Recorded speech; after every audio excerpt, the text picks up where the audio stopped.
Welcome to my latest study session for Congregation Shir Tikva.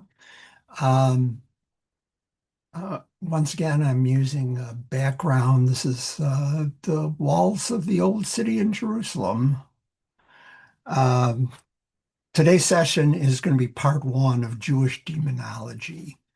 And I led this session in the Shir Tikva library last week, and unfortunately, I forgot to record it as I was doing it. So I'm going to try to recreate the session a little bit. It's a shame. We had some very lively discussions in the live session. And so if you're watching this, try to create your own lively discussions.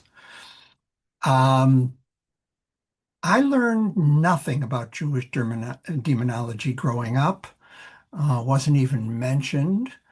When I later heard about, similar stuff, Dybbuk, which is the Yiddish word for demon, I assumed it was part of folk mythology. It wasn't really part of the religion.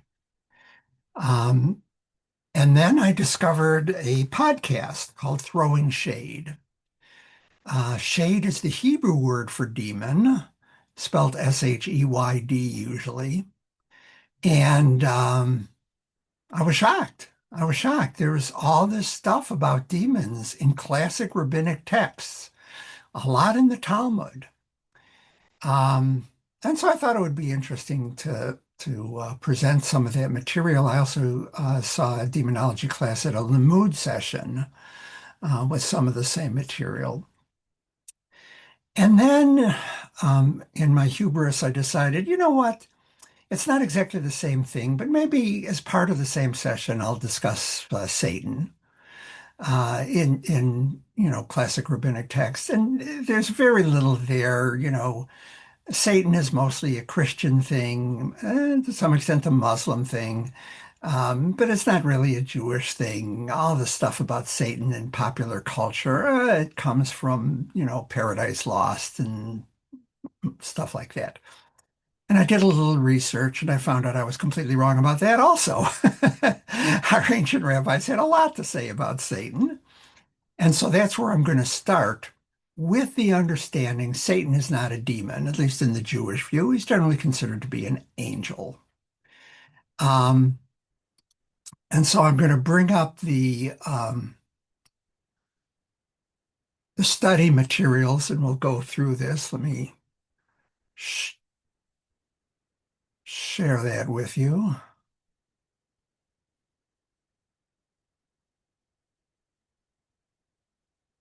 Okay, hopefully everybody is seeing um, the study materials of Jewish demonology. So I start with a little disclaimer. This session will look at Jewish demonology and the classic rabbinic sources common to all rabbinic Jewish traditions. It won't focus on folk traditions for different Jewish cultures, Ashkenazi, Sephardi, etc. Okay, so let's start with Satan. There's a few appearances of the Hebrew word Satan in Tanakh, the Hebrew Bible. And one of them happens in the story of Balaam. It's in Parshat Balak. Balaam was a Moabite prophet hired by the king to curse the Israelites. And he didn't want to do it, but he eventually was talked into it. And he's heading off to where the Israelites are to curse them, riding on a donkey, and the donkey refuses to go any further. And he hits the donkey to get it to moving ahead, and the donkey turns around and says, "What are you hitting me for?" There's only two examples of talking animals in the Bible, right? The talking snake in Genesis, and then Balaam's donkey. Um, okay, so here's what the text says. But God was incensed at his going, so a message of Adonai took a position in his way as an adversary. And the Hebrew word for adversary is Satan. Okay, so this is an appearance of the word Satan, but it's not anything about Satan. It's a descriptive thing. It's not an individual. One of the drawbacks of ancient Hebrew is they don't capitalize letters to indicate proper nouns versus improper nouns. But in this context, it's clearly not a proper noun, right? It was a messenger of Adonai. By the way, that's the translation. The Hebrew word is malach, which is frequently translated as angel. So we've got an angel of God standing in the way of Balaam, who's a Satan, an adversary. Okay, that's the first instance. Where Satan really becomes a major figure in the Bible is in the book of Job. And in the book of Job, if you haven't read it, um, God is bragging about Job to his celestial court, the angels and whoever's hanging around up there. And he says, "Oh, look at Job. Isn't he great? He does everything that I ask him to do. He's fulfilling the commandments. He's praising me constantly." And along comes Satan, the adversary, who says, "Well, sure, of course he's praising you. Job's got it great. He's got a great family. He's prosperous. He's healthy. Of course he's praising you. I wonder if he'd praise you as much if he didn't have all that stuff."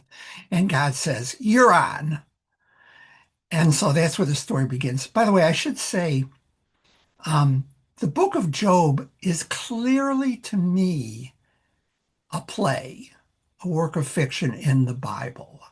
And I'm not the only one to think that. If you read the book of Job, you will see that there are no clues as to where and when it happens. And so in the Talmud, I think there's 10 rabbis who each give a different answer as to where and when the book of Job takes place. And one of them says, "Oh, it was when the Israelites were in Egypt." And one of them says, "No, no, no, it's during the time of the judges." And another one says, "No, no, it was during the time of King David," or whatever. They've all got their own opinions. And along comes an 11th rabbi who says, "No, it didn't take place at all. There never was a guy named Job." This doesn't mean it doesn't belong in the Bible. It doesn't mean it isn't of divine origin.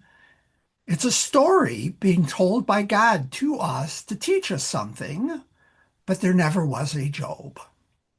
And so I feel justified in agreeing with that opinion. But you can also see if you read it, it really is structured like a play.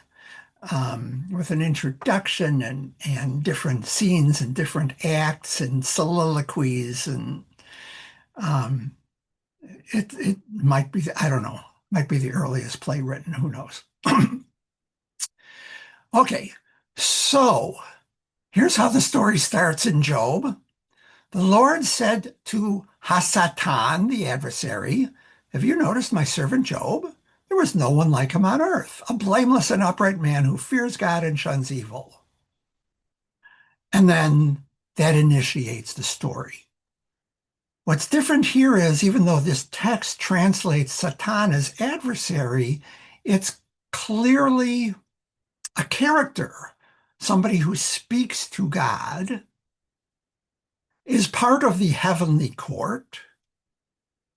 And, we start getting the first instance of what we think of as Satan in the popular imagination. And I'm not going to go through the rest of Job. Satan appears all over it, but let's move on. And I thought this was it. These were the only two instances of Satan in the Bible. Turns out there's a couple more. Here's one from Zechariah, one of the prophets.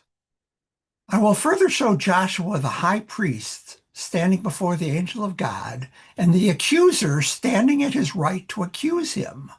But the angel of God said to the accuser, Hasatan, 'God rebukes you, O accuser. God who has chosen Jerusalem rebukes you, for this is a brand plucked from the fire.'" So this is part of a favorable prophetic vision. A lot of the prophetic visions were not favorable, right? They're always prophesizing the world is coming to an end. We're going to be conquered. Horrible things are going to happen. But in this section, it's saying Jerusalem is a brand plucked from the fire. It's going to be saved. It's not going to be burned up. And here we've got Satan and an angel arguing. Satan is accusing the high priest of something, I don't know what. And the angel says, stop doing that. God doesn't care what you have to say. Ah, a little bit more like the popular imagination of Satan. And then there's one more example from the Book of Chronicles. You've all read the Book of Chronicles, right? Me neither. Um, but we set it up in Samuel 2. God's anger flared up against Israel, and he incited David against them, saying, go and number Israel and Judah. Okay, a little context here. In Jewish law, you're not supposed to take a census unless God commands you to, right? So the book of Numbers is called the book of Numbers because it begins with a census and it ends with a census. But in each case, God instructs Moses to count the Israelites, but men of military age. At some point, David, who probably also wants to know how many men he's got of military age because he was constantly at war, takes a census, even though God hadn't instructed him to. And it's a problem. And God, in fact, punishes David and the Israelites for doing this. And then and we're kind of left wondering, well, how could David have made such a stupid mistake? And in the book of Chronicles, we get this: Satan arose against Israel and incited David to number Israel. I'm not sure if I like that explanation or not, but Chronicles is part of the Bible. It is canonical. And here we see, previously we saw Satan as an accuser, but here we see Satan tempting somebody into sin. Again, I would have thought that was all a Christian thing. It's right here in the Hebrew Bible. Okay, I want to move on to a midrash on Chayei, which includes Satan. So just to refer, Chayei is a parsha of the Torah, and Chayei means life of Sarah, but it opens with the death of Sarah, and every rabbi in the world has done a Devar Torah about the significance of starting a portion about the life of Sarah, called Life of Sarah, even though she just died. Um, it happens immediately after the Akedah, the binding of Isaac.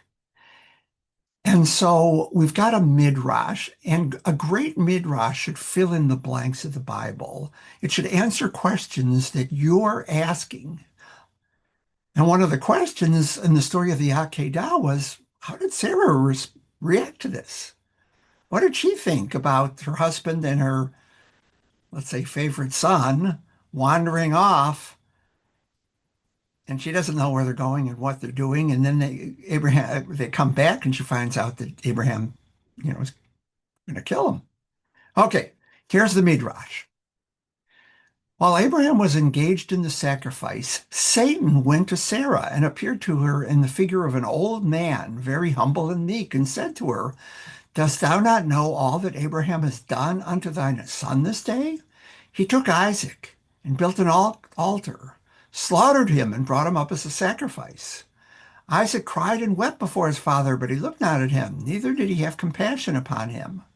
After saying these words to Sarah, Satan went away from her, and she thought him to be an old man from amongst the sons of men who had been with her son. Sarah lifted up her voice and cried bitterly, saying, O my son Isaac, my son, oh that I had this day died instead of thee.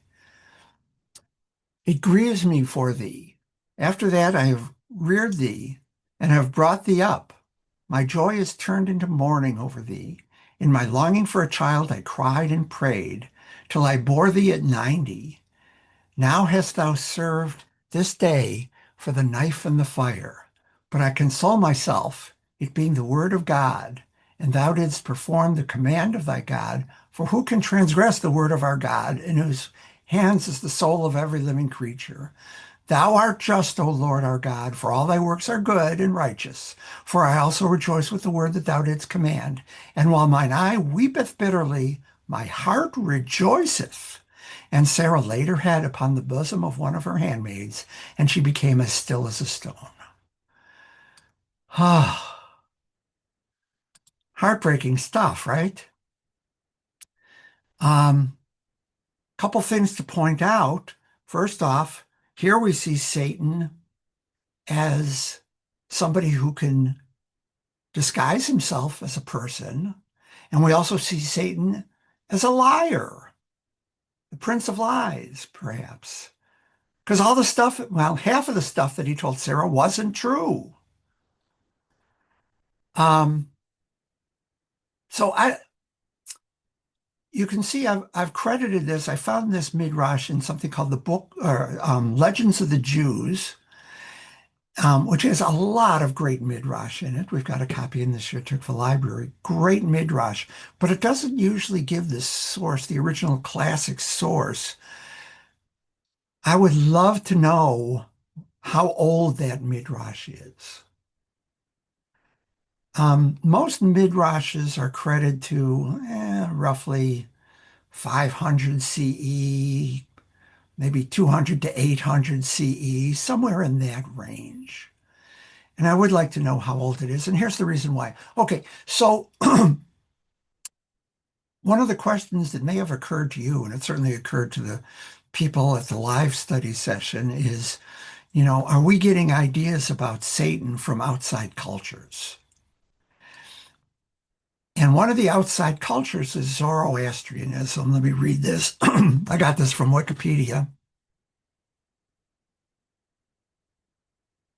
Among the world's oldest organized faith, its adherents exalt an uncreated, benevolent, and all-wise deity known as Ahura Mazda, who is hailed as the supreme being of the universe. Opposed to Ahura Mazda is Angra Mainyu, who is personified as a destructive spirit and the adversary of all things that are good. As such, the Zoroastrian religion combines a dualistic cosmology of good and evil with an eschatological outlook. Eschatology is about the end days, apocalyptic stuff. An eschatological outlook predicting the ultimate triumph of Ahura Mazda over evil. Zoroastrianism shaped Iranian culture and history, while scholars differ on whether it significantly influenced ancient Western philosophy and the Abrahamic religions. Well, I don't have any doubt that it did, but that, you can see my bias. Zoroastrianism began during the Avestan period, possibly as early as the 2nd century BC. Hey, that's the time of Abraham, but was first recorded in the mid 6th century BCE. Hey, that's about the time a lot of scholars think the Jewish Bible was written or edited or compiled. For the following millennium, it was the official religion of successive Iranian polities. Oh, you mean like the time when the Israelites were exiled to Babylonia and then the Babylonians were conquered by the Persians, and so the Israelites were living in the Persian Empire where Zoroastrianism was the official religion. Hmm. Okay. So is it possible that these advancing ideas of Satan as a personification of evil, as a tempter, um, as somebody who's in opposition to God, not a servant of God, did we pick those up through Zoroastrianism? Discuss on your own. Satan appears multiple times in the Talmud. So here's a passage from Yoma. The phrase, "and you shall keep my statutes," is a reference to matters that Satan and the nations of the world challenge because the reason for these mitzvot are not known. They are the prohibitions against eating pork, wearing garments made of diverse kinds of materials, performing the chalitza ceremony. You remember in the early Bible, there's levirate marriage. If a man dies without a son, his brother is obligated to marry the widow, unless the widow says, "No, thank you, I don't want to marry you," and does the chalitza ceremony to reject him. It's featured prominently in the book of Ruth. The purification ceremony of the leper and the scapegoat. Ooh, remember that word scapegoat. We're going to come back to that a little bit. Unless you say these have no reason and are meaningless acts, therefore the verse states, I am the Lord, to indicate I am the Lord, I decree these statutes, and you have no right to doubt them. Okay, so what we're talking about is some rabbis say there's two kinds of commandments. There's commandments that make sense. Don't murder, don't steal, don't commit adultery, that kind of stuff. And there's commandments that make no sense whatsoever. Don't eat pork, don't eat materials made of combined wool and linen, right? And so some non-Jews may criticize our commandments and say, um, why are you doing this stuff that makes no sense?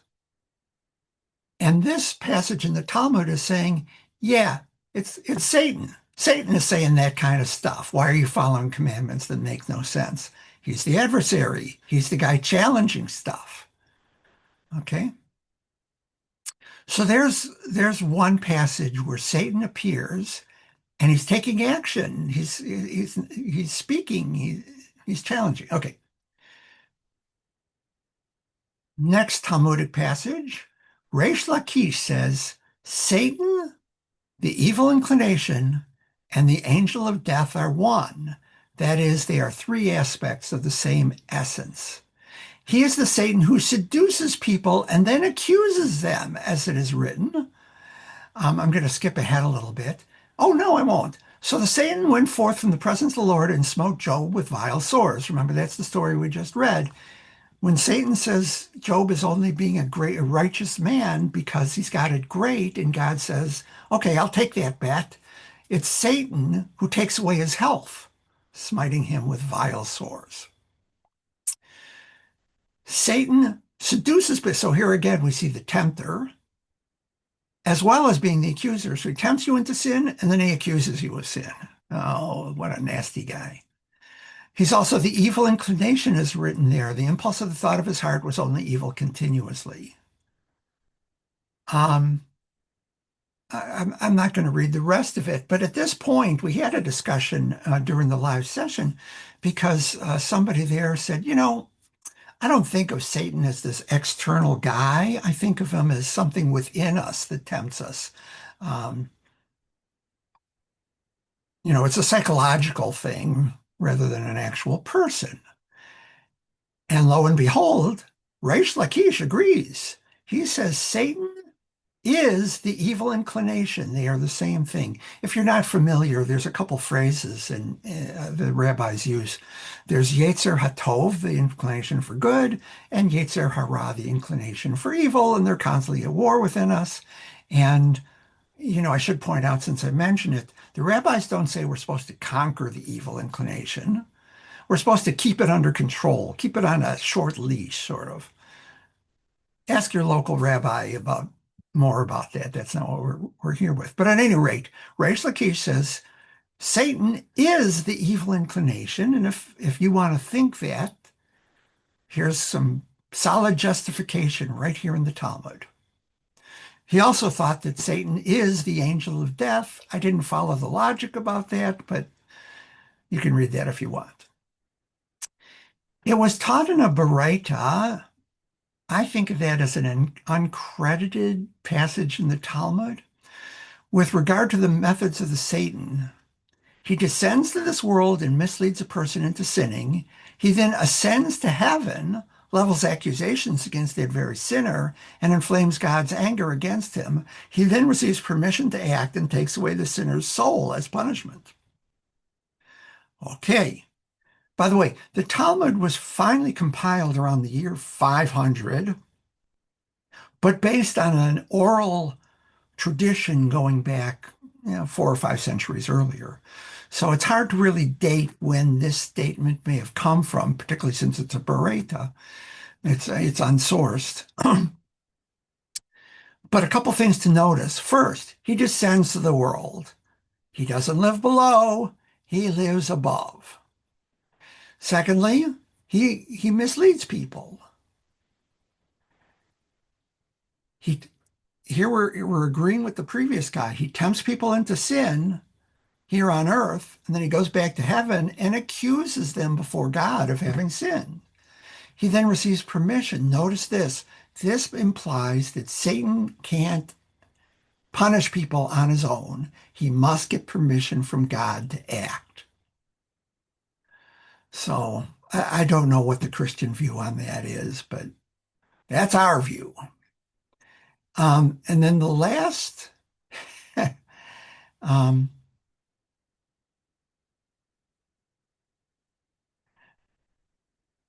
the last Talmudic passage, and I love this one. So let me tell you a bit about this. We're referring to Hannah and Peninnah. So there was a guy in the book of Samuel opens with this story. There's a man who has two wives, Hannah and Peninnah. Peninnah has a son. Hannah is barren. Peninnah taunts Hannah about this. She's really depressed. She goes to the altar. It's not in Jerusalem at the time. There's no temple, but there is an altar where you bring sacrifices. And she starts praying. And she's praying for a son.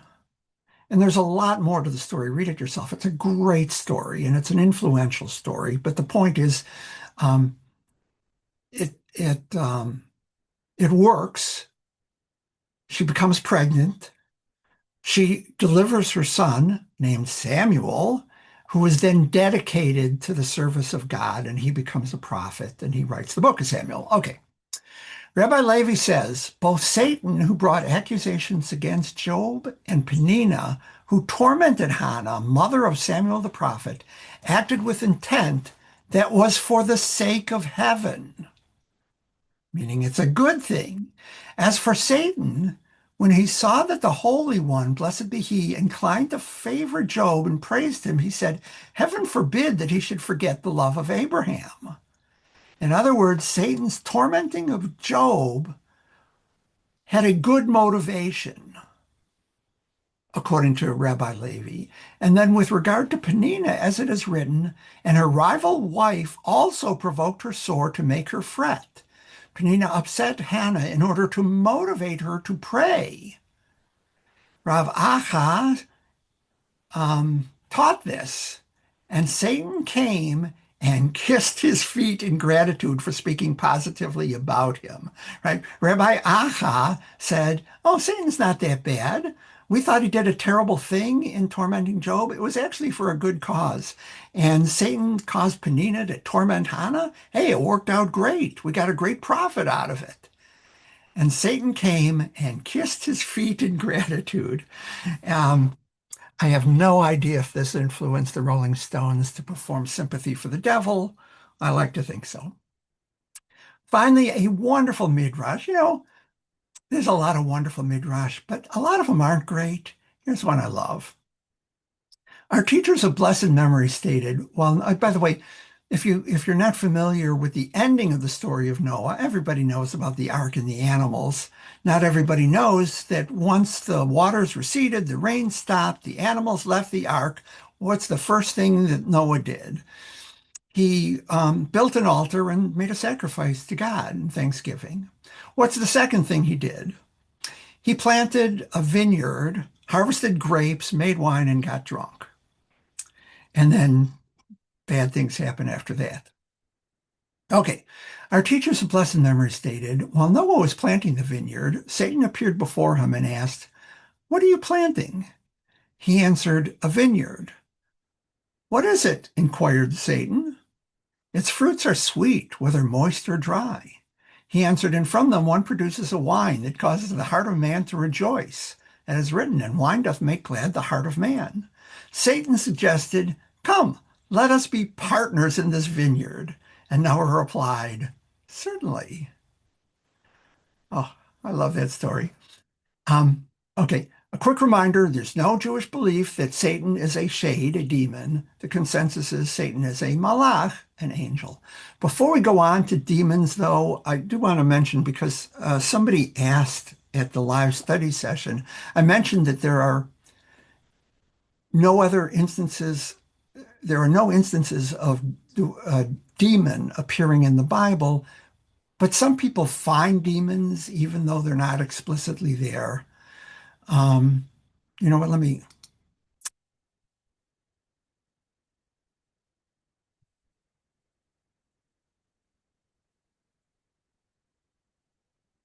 stop the share for just a minute.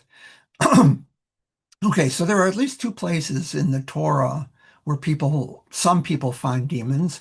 One is the story of Lilith, which the word Lilith, the name Lilith, the story of Lilith does not appear in the Torah, but there is a midrash about it that Eve was not Adam's first wife, that originally there was a different first woman whose name was Lilith.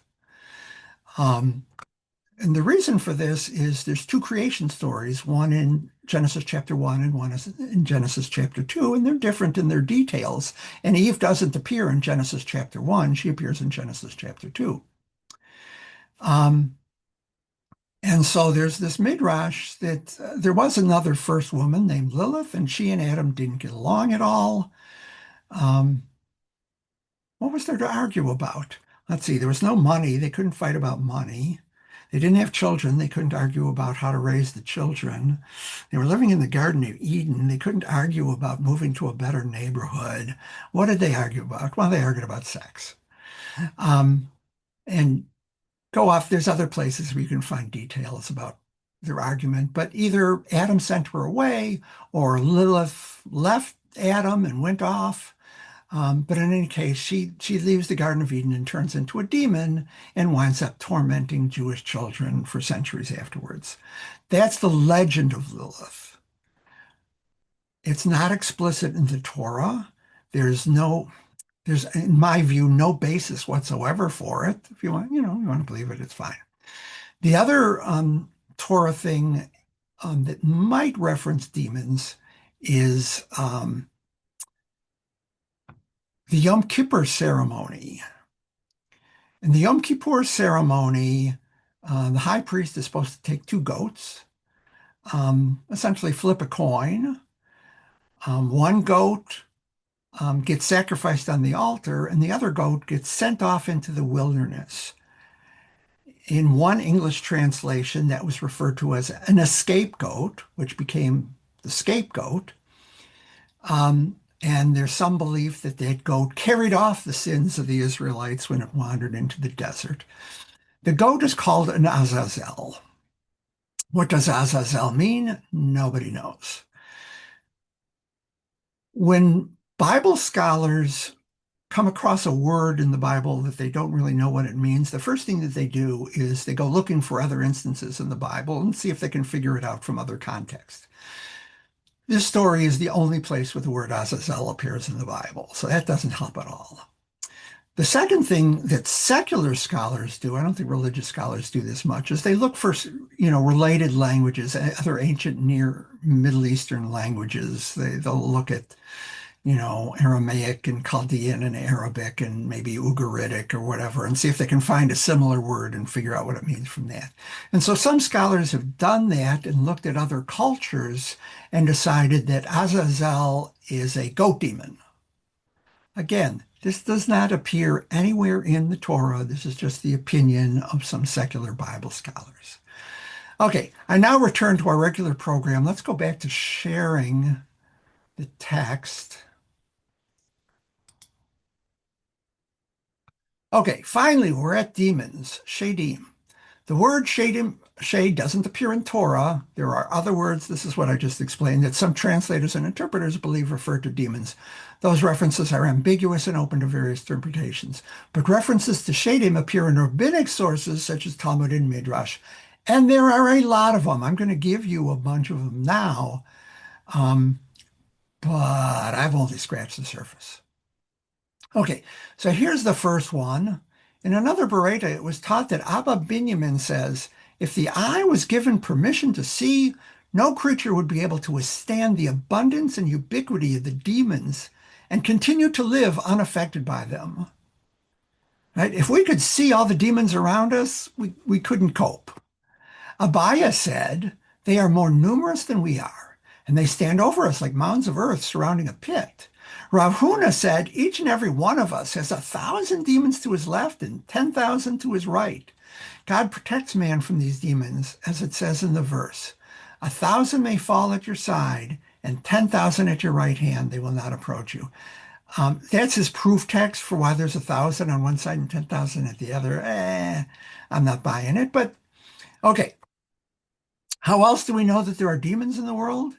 The crowding at the Kala, the gatherings for Torah study during Elul and Adar, that's from demons. Those knees that are fatigued even though one did not exert himself, that's from demons. Clothes of the sages that wear out despite the fact they do not engage in physical labor, that's from friction with the demons. Those feet that are in pain from the is from the demons. They're attributing a lot of bad stuff to demons. Note that in this imagining of demons, they are external to us. They don't possess us, right? There's 1,000 on one side, 10,000 on the other, but they're not inside us. One view is that humans are on a mission from God and demons try to keep us from completing our mission. Demons have power, but so do humans, and we can fight back or resist the demons and fulfill our mission. Okay, here's another Talmudic passage. You know what? Before we go into this, a little background. I covered this in another study session, the one on Sidur, where I talked about the Gaonic era, the era when there were two academies in Babylonia, one in a place called Sura and one in a place called Pumbedita, which were hundreds of miles apart. Come and hear a resolution from the incident involving the seven teachings that were first said on Shabbat morning before Rav Hizda in Surah, and then repeated to the conclusion of that Shabbat before Rava in Pumbedita, despite the fact that the distance between them is too great for someone to have traversed it on Shabbat. Okay, one rabbi is teaching something in the morning, another rabbi hundreds of miles away is teaching it in the next day or the evening, 24 hours later. And how could that possibly happen? Who sent these teachings and delivered them from one place to the other? Was it not Elijah the prophet who traveled from Sora to Pumbedita by way of a miraculous leap through the air above 10 handbreadths from the ground who said them? Apparently, the prohibition of Shabbat limits does not apply above 10 handbreadths, for Elijah would not have transgressed this prohibition. Well, this sounds kind of weak to me. What is Elijah the prophet doing carrying a rabbinic message from one rabbi to another? Who says that prohibiting travel on Shabbat doesn't apply if you go up high enough? That makes no sense. The Gemara rejects this argument. There is no proof. Perhaps Yosef Sheda, Joe the demon, who does not observe Shabbat, reported these teachings and brought them from Surah to Pumbedita, right? So the story about Elijah the prophet is ridiculous. It makes no sense. Maybe it was Joe the demon instead. Notice in this story, Joe the demon is doing something helpful, carrying messages between two rabbis on Shabbat, but Joe the demon doesn't observe Shabbat. By the way, I'm calling him Joe the demon because the people who did that podcast, the Throwing Shade podcast, love to refer to Yosef Sheda as Joe the Demon.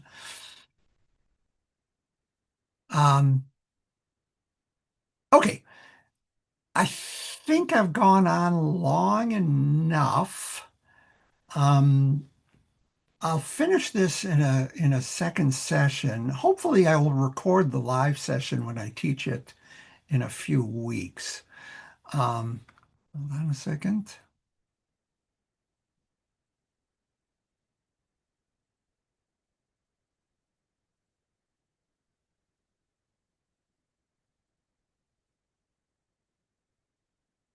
Okay, there we go. Um, some things to think about for the next session, though, is, well, what do we think about Satan? Are we okay with having Satan in Judaism? And the other is, what do we think about demons? Um, there's the Carl Sagan viewpoint, right? He wrote a book called The Demon Haunted World, and his theory was, all this um, stuff about demons and all kinds of superstitious, that was people's way of trying to understand what was happening in the world when they didn't have science.